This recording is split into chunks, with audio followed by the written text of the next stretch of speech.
L'édito de Djemeldine Benchenouf. Salam alaikum, Azul Fillaoun, bonsoir. En Algérie, il y a ceux dont tous ensemble, ceux qui sont dans le premier cercle, qui font partie d'une même logique, plus ou moins. Ils sont, si on peut dire, l'aristocratie de l'oligarchie, le nec plus ultra des vrais maîtres du pays. Et quelques-unes de leurs façades aussi, qui ont été admises à faire partie du décor pour faire bonne figure. Appelons-les les CEO, tellement hauts, ou alors les si, comme on disait Mohamed, les CEO. Nous aurons l'occasion d'en parler. Aujourd'hui, nous allons croquer les parvenus d'en bas. Appelons-les les parvenus d'en bas. Nous aurons aussi l'occasion de les scanner, d'éclairer les bouges où ils se vautrent et les bas-fonds dorés où ils se commettent.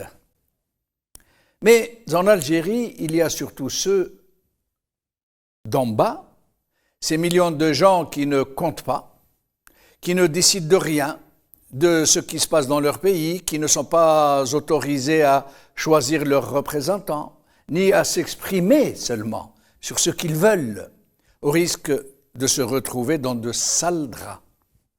Et pour cause, puisque ce pays ne leur appartient que dans les discours creux, les slogans stériles et les professions de foi patriotardes. Sinon, ils ne sont dans ce pays que pour y faire de la claque et de la figuration. Au mieux, ils peuvent se jeter à la mer, avec quelques chances de pouvoir accoster de l'autre côté de la Méditerranée où ils pourront enfin s'offrir le grand luxe d'immigrés clandestins. Mais parmi eux, parmi ces d'en bas, parmi le peuple d'en bas, il y a donc les parvenus d'en bas, des baggaras en tout genre, baggaras politiques à la tête de partis politiques, baggaras milliardaires, baggaras apparatchiks, baggaras potentats locaux, baggaras sécuritaires, baggaras patrons de presse et autres kafzines du genre. Le parvenu d'en bas passe un temps précieux dans les antichambres et les alentours des CEO, toujours à rôder dans leur parage, à guetter le nonos et la miette qui tombe de leur table.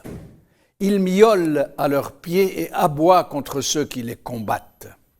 Il leur fait des cadeaux exorbitants, jouent à l'entremetteur zélé, leur virent de l'argent dans leur compte bancaire de là-bas, alors qu'ils sont infiniment plus riches que lui. Il fait des mamours aux caniches de madame et des sourires contrits à ses enfants qui le toisent de haut, des pieds à la tête, sans daigner répondre à ses prévenances assidues. Mais il est tout autre avec les d'en bas, ses frères, les gens de sa classe, qui l'agacent, qui lui sont inférieurs par l'argent ou le statut social. Vous le verrez alors se pavaner pour se venger du caniche de madame, rouler carrosse dans les endroits les plus misérables, étaler comme une dépouille glorieuse les butins qui lui ont été concédés par ses maîtres. Vous le verrez grimacer ce rictus de mépris quand il s'adresse à ceux qu'il estime être ses inférieurs. Parler avec une lenteur rageante, en observant de longs silences entre deux banalités, qu'il éructe comme autant de sentences.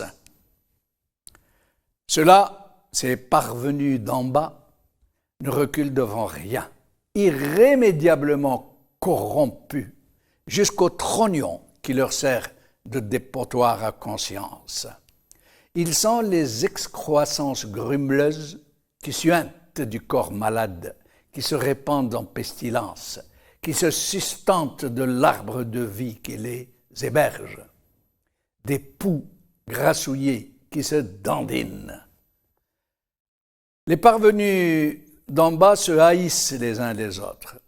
Ils ont plus de ressentiment les uns pour les autres que pour le pire des si hauts qui trônent au-dessus de leur tête. Ils se méprisent, s'épillent, se scrutent, se toisent, crachent leur fiel les uns sur les autres. Et plus que tout, ils envient les plus vils parmi eux. Plus ils sont abjects, et plus leur situation est enviable. Mais, me diriez-vous, comment de tels personnages peuvent-ils être jalousés?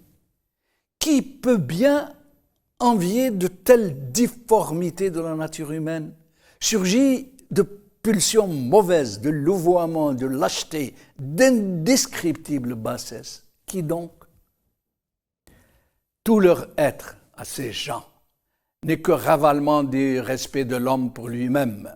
Ils grognent leur instinct de survie animale et jettent des regards torves sur leurs comparses qui se bousculent à leur côté parce qu'ils savent qu'ils sont trop nombreux à se disputer la charogne. Mais ils sont très enviés pourtant. Eh oui, pour leur ignoble réussite, c'est d'en bas qui ont passé la ligne d'arrivée de leur petit bout de piste.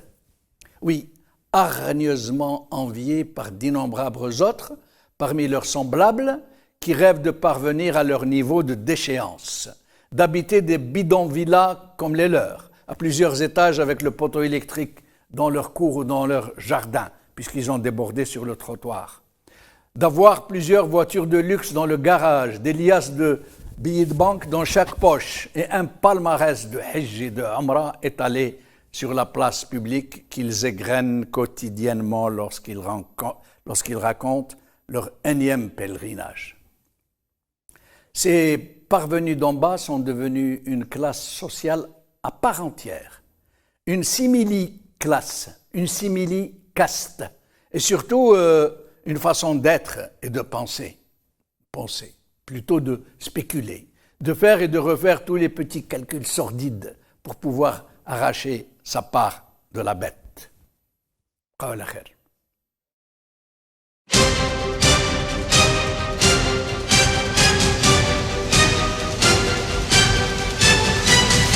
L'édito de Djemeldine Benchenouf.